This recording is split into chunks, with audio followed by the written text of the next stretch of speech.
How much does fear play into preventing us from grasping perspective, though? Oh no, fear is everything. Yeah, like if there was one concept that I would suggest to people to take a daily confrontation with, is fear.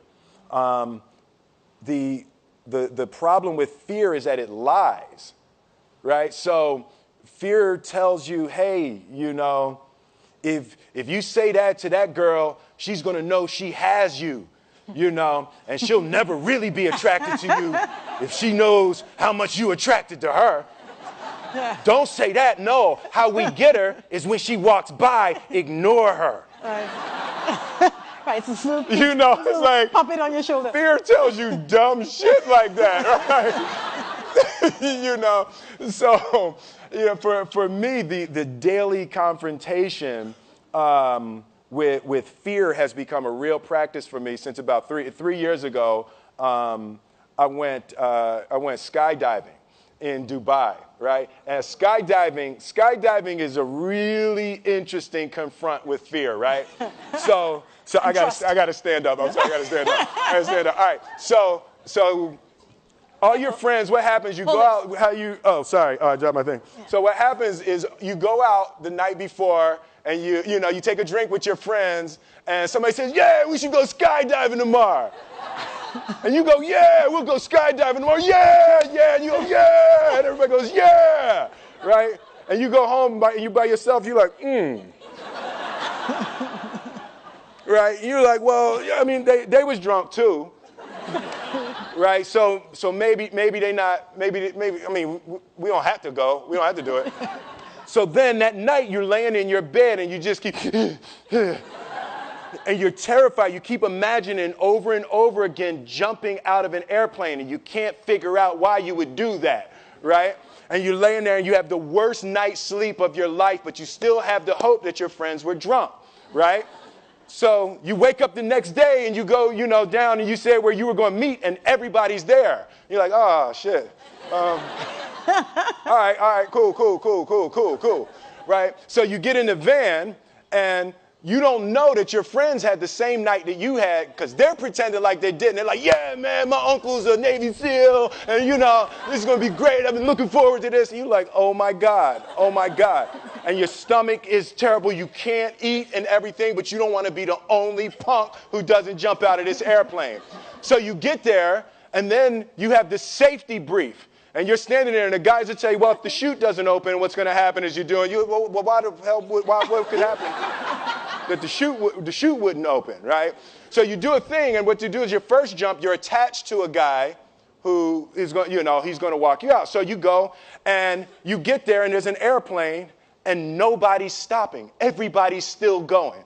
So you get onto the airplane, and you're sitting there, and it's extra because you're sitting on some dude's lap, some stranger. You're sitting on his lap, and it's like, you're trying to make small talk. Yeah, man. So you be jumping with people all the time, huh? Right? So, and then you just want to make sure, you got kids, right? You got people you need to see, right? You just want to make sure he's serious, right? So you get in there. So everything's normal. So you fly and you go up to 14,000 feet, and you notice there's a light. It's red and it's yellow and green, right? So right now the light's red. So then you start thinking at some point the light's going to go green, but you don't know what's going to happen, right? And you wait, and it goes yellow, and the light goes green, and somebody opens the door, and in that moment you realize you've never been in a freaking airplane with the door open. Right? Terror. Oh, sorry, I'm spitting. I'm sorry. Oh, sorry. No, terror, right? So you go, and then, if you were smart, you sat in the back so you don't go first, right? And then people start going out of the airplane. And you go, and the guy walks you up to the end of the thing, and you're standing, and your toes are on the edge, and you're looking out down to death. And they say, on 3. And they say, 1, 2, and he pushes you on 2 because people grab on 3, right? Right? And you go, and you fall out of the airplane, and in 1 second, you realize that it's the most blissful experience of your life. You're flying, right? It doesn't feel like falling, right? It's like you actually are kind of held a little bit by the wind, and then you start falling, and there's zero fear. You realize that the point of maximum danger is the point of minimum fear. It's bliss. It's bliss. And you're flying.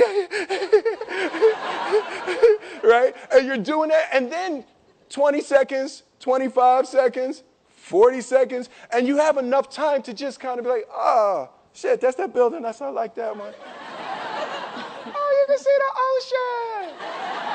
Right? You start doing all of that. And the lesson for me was, why were you scared in your bed the night before? What do you need that fear for? Just don't go. Why are you scared in your bed 16 hours before you jump? Why are you scared in the car? Why could you not enjoy breakfast? What did you need that? The fear is fear of what? You're nowhere even near the airplane. Everything up to the stepping out, there's actually no reason to be scared. It only just ruins your day. You don't have to jump. And then in that moment, all of a sudden, where you should be terrified is the most blissful experience of your life. And God placed the best things in life on the other side of terror. On the other side of your maximum fear are all of the best things in life. You know? Mm-hmm. So that was sorry. So that was, no, it's good. That was my experience with skydiving and fear. All right. So practically speaking. But I didn't like that take. I'm going to do it again. Back to the top.